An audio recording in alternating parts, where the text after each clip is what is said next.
Good day, awesome grade 9s, and welcome to our WorksheetCloud Natural Sciences lesson. If you have a question during the lesson, send an email with your question to grade9@worksheetcloud.com.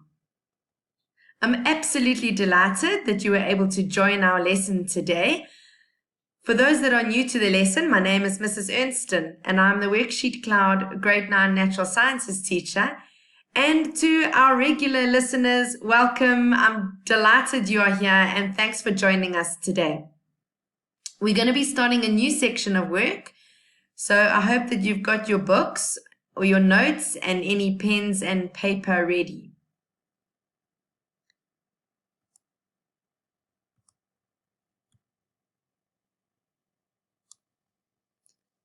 So in our first little activity today, we are going to play a memory game. So I know I've just told you to get your pens and paper, but just put them down on the table on the counter. And I am going to give you 1 minute, so 60 seconds, to study the following picture. And then you're allowed to pick up your pen and paper, and I'm going to give you 2 minutes to recreate the picture that I've shown you. So please, in this 1 minute that you are studying the picture, you are to use your eyes and your brain only to try and remember anything. No cheating, no trying to draw anything while you're meant to be studying. So are you ready? Let's begin.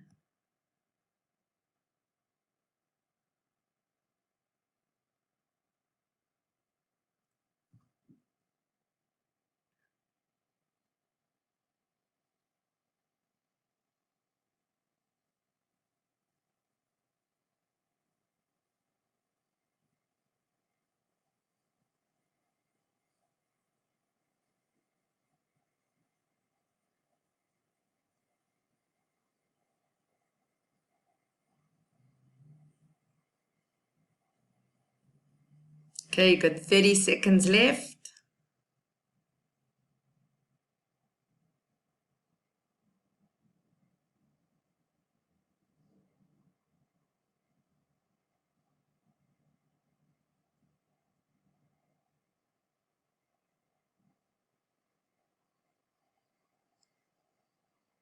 Five, 4, 3, 2, 1. Okay, pens and paper ready. You now have 2 minutes to recreate that picture.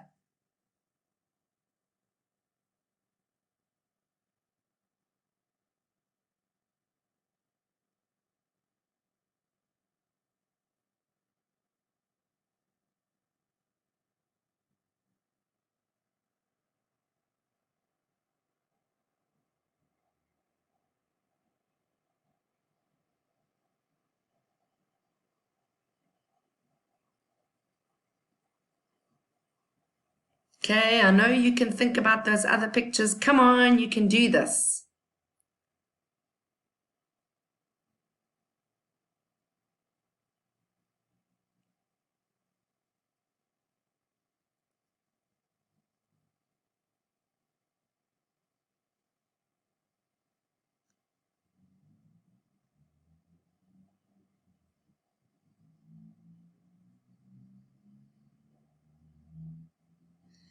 Okay, you got 1 minute left. Let's see how much you can remember.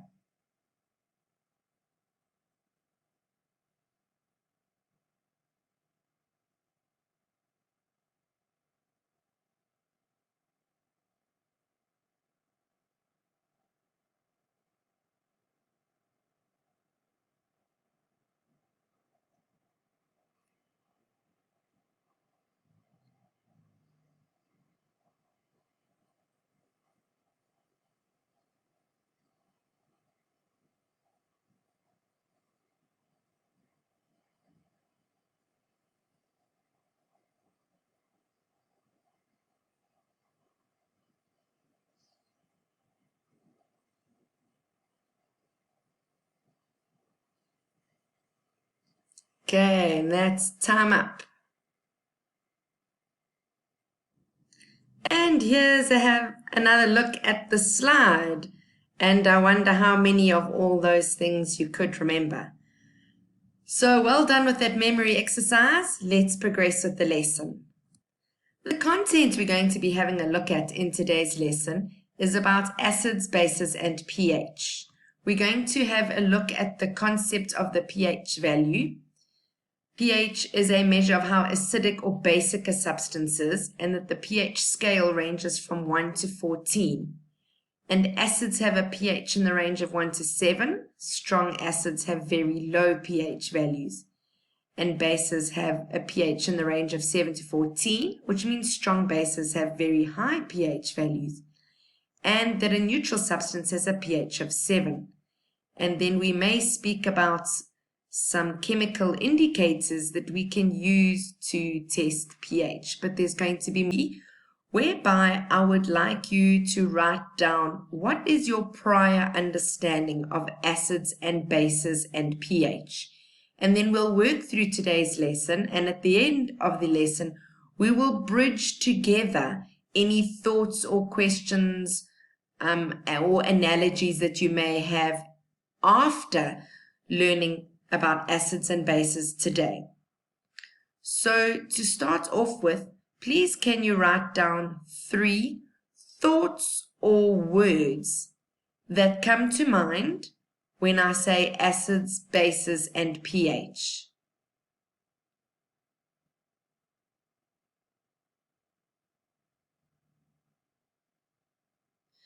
Okay, and now I would like you to write down 2 questions that you may have about acids, bases, and pH.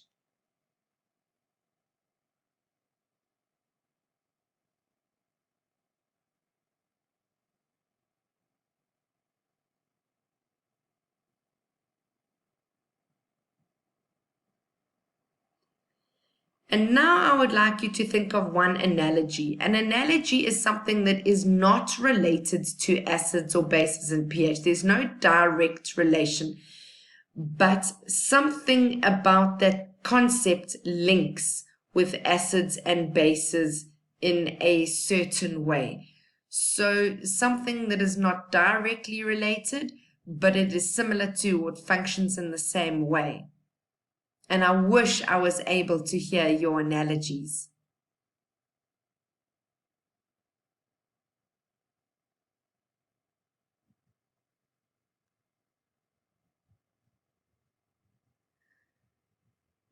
So now I've given you lots of different items. Let's go through them. We've got some rooibos tea, some coffee, a lemon, vinegar, soda water, milk of magnesia, and that is a type of medicine that's given to you if you've feeling a bit nauseous or with an upset tummy.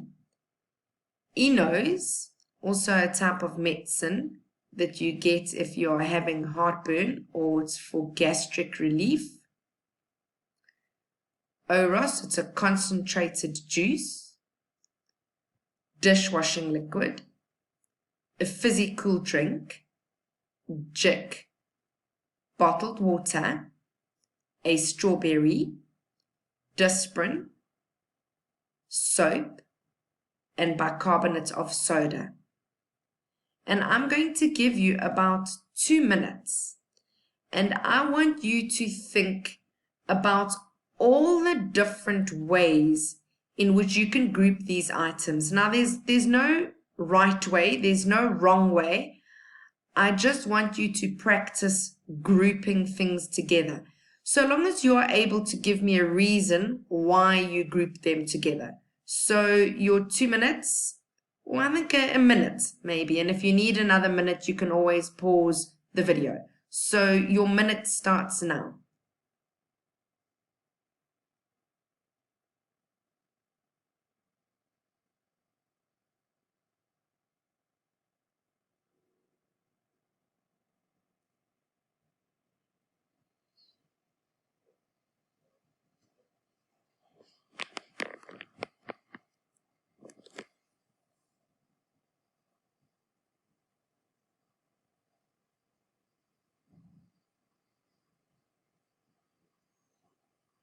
Okay, you've got about 30 seconds left.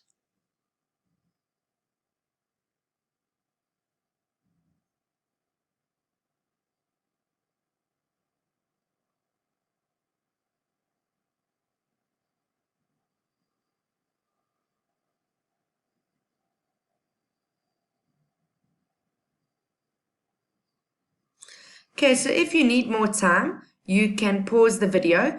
But well, what would be interesting is chat to anyone around you and see if they group these items in a different way to you.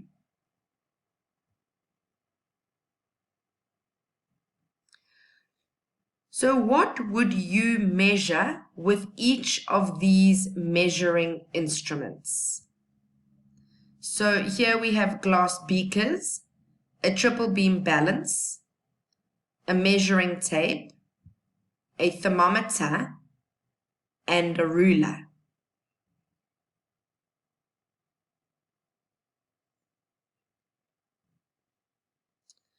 So generally, we are going to use the beaker to measure liquids, and we're going to use it to measure the volume of liquids. And the units could differ. Here they are in milliliters, but sometimes they could be represented by cubic centimeters. This is a triple beam balance, and it is used to measure the mass, and we can measure it in kilograms, grams, or milligrams. This is a ruler, and in this case, the units are probably centimeters, but your rulers could have centimeters or millimeters. This is a measuring tape, and if we look on the side here, this is able to measure in meters, and interestingly enough, also feet, but we don't use those units in South Africa.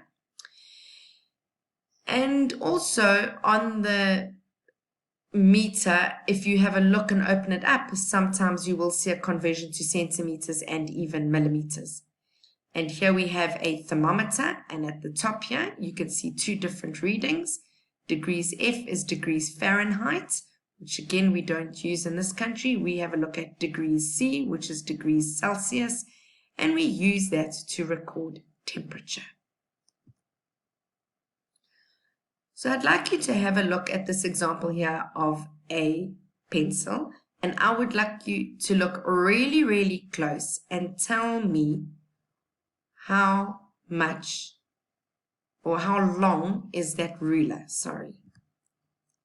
So if you have a look there and you put your ruler there, we can determine that this pencil is about 18,5 centimeters. Now, what's really, really important when you ask measurements, it's very important that you write the number, and then you must put in the units. I know often when we mark tests and exams, we go no unit, no mark. So please remember, because different apparatus and different equipment use different units, it's really, really important that you communicate precisely what units you are using to measure your items. So what unit would you use to measure the length of a classroom? We would probably use meters. And what unit would you use to measure mass? Well, here again, it depends on how big the substance is that we are measuring, but generally, if it's reasonably small and you're baking in the kitchen and things like that, you'll use the kitchen scale that's in grams. And generally, if you want to measure the mass of yourself or anything larger than kitchen items, you'll probably use kilograms. And then what units do we use to measure temperature? We use degrees Celsius.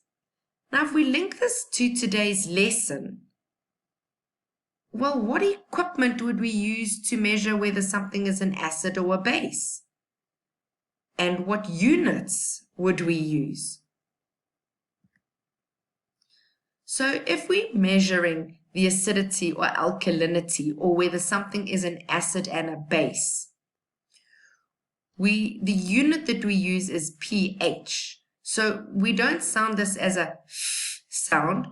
We pronounce it using the letters P and H separately. So when we are speaking about pH, here it's not it's pH. So I wonder if you've ever heard of the term pH before. And if so, if not, I wonder if these two images help you. So I know if someone says pH to me, often I think of these adverts that I hear about shampoo being balanced or soap being the right pH, or you must use this product because it's natural for your skin and it's got a neutral pH and it's not going to harm you. Or maybe that you've heard it's really important to keep the pH of your swimming pool right. So how do these concepts link up today? So there is something that's known as the pH scale. And this is a scale that runs from 0 to 14. It is not necessarily always a colorful scale like this. I've just picked this image to add a bit of color. So what is important on the pH scale is not actually the color. What's really important are the numbers. So the numbers 0 to 6 represents acid, 7 represents neutral, and 8 to 14 represents alkali. So I have given you some substances here. I want to see if you are able to find their pHs with using this scale. So some of them aren't on the pH scale. Some, for example, like a strawberry. But maybe you could spend some time just looking through it and guess where you think a strawberry would fit and why.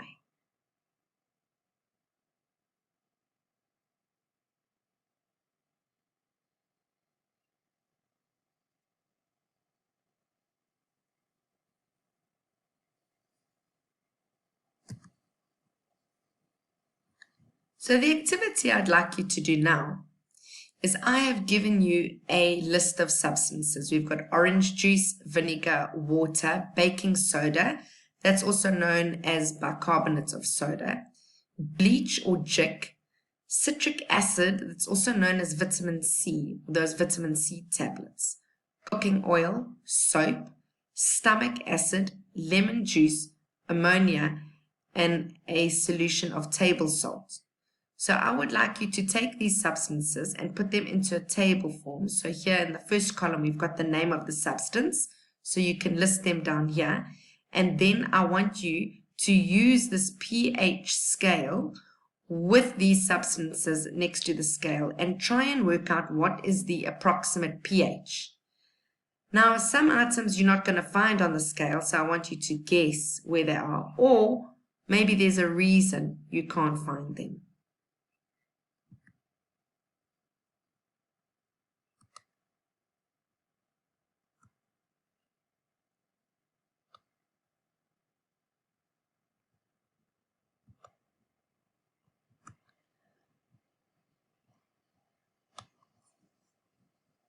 So I got orange juice as a pH 3. Vinegar I couldn't find, but I know that you can eat vinegar on salt and vinegar chips, and I also know it's got quite a like acidic taste, but I know that it's not bad for me. So I was wondering if it fits in around tomato juice, orange juice, lemon juice. I mean, we can eat all of those things. So I guessed maybe it was around pH 4, but maybe it's thinking about it now, maybe it's a lower pH. Water is very similar to distilled water, pH 7. Baking soda, 9. Jik or bleach, 13.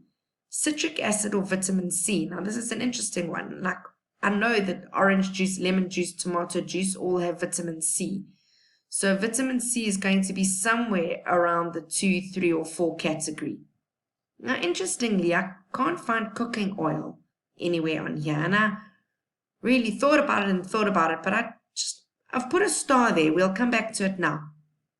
Soap, I suppose, is very similar to soapy water, 12. Stomach acid, the word stomach is the same as gastric, pH 1. Lemon juice is 2. Ammonia, apologies, a little gremlin of a 1 crept in there. ammonia is 11, and the table salt solution, well, table salt solution is the same as seawater, well, similar.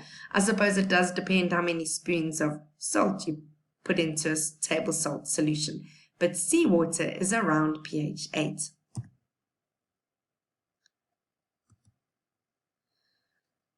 So the one thing with cooking oil, in chemistry, when we have a look at the pH scale, we use it to measure the acidity or basicity or basic, whether something's acid or alkaline, of an aqueous solution.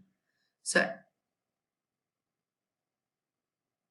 that's why you're not going to find a pH value for cooking oil.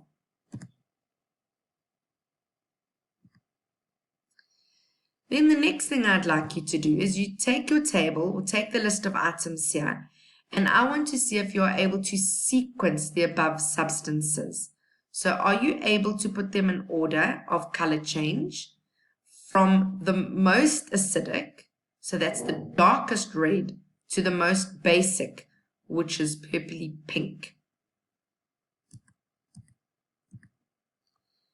And I'm not too sure if our sequences are correct, but this is the sequence that I got. Stomach is 1, lemon juice is 2, orange juice is 3, citric acid, I guessed around about tomato juice, would be 4, and then I said vinegar, and then we have water, and then we have sea salt, table salt, then we have baking soda, then we have ammonia, then we have soap, and then we have bleach. So this is another way that we could group substances together. So these are the substances that are acidic, these are the substances that are basic or known as bases, and these substances are generally neutral. So acids have pH values below 7. Bases have pH values above 7. And neutral substances have pH values that are equal to 7. So what is interesting is when we have a look at the lemon juice and the orange juice. So lemon juice is 2 and orange juice is 3. But we know that lemon juice is far more sour than orange juice, and it has a lower pH. So does that mean that the relative pH of a substance will tell us how acid or basic it is? So the closer to the pH 1, the more strongly acidic the solution, and the closer to pH 14, the more strongly basic the solution. And pH of 7 is neutral. So these are some indicators that we will be having a look at next lesson. So you don't need to worry about them now, but I just thought I would give you a sneak peek into what we're looking at next lesson. So I would like you to link any prior understanding that you had with any new thoughts or ideas or understanding that you developed during the lesson. So I want you to now write 3 more thoughts or words that you had after the lesson that link up with acids and bases and pH.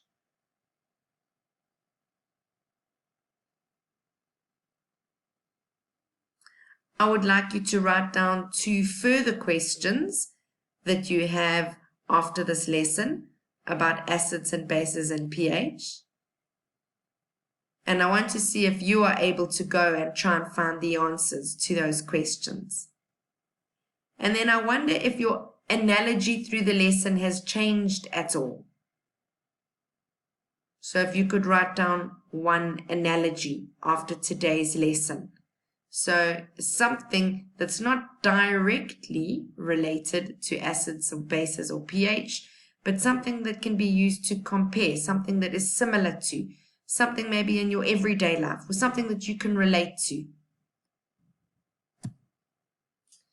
So what have you learned today? If you could write down 3 new things that you learned about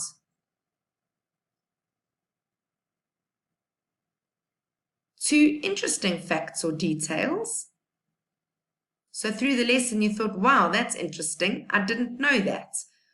I wonder if you could jot down 2 interesting facts. And then in combination to all the other questions that you've written down, do you still have any further questions? So what I'm hoping is that you are able to go and try and do some research and answer all your questions from today's activity yourself.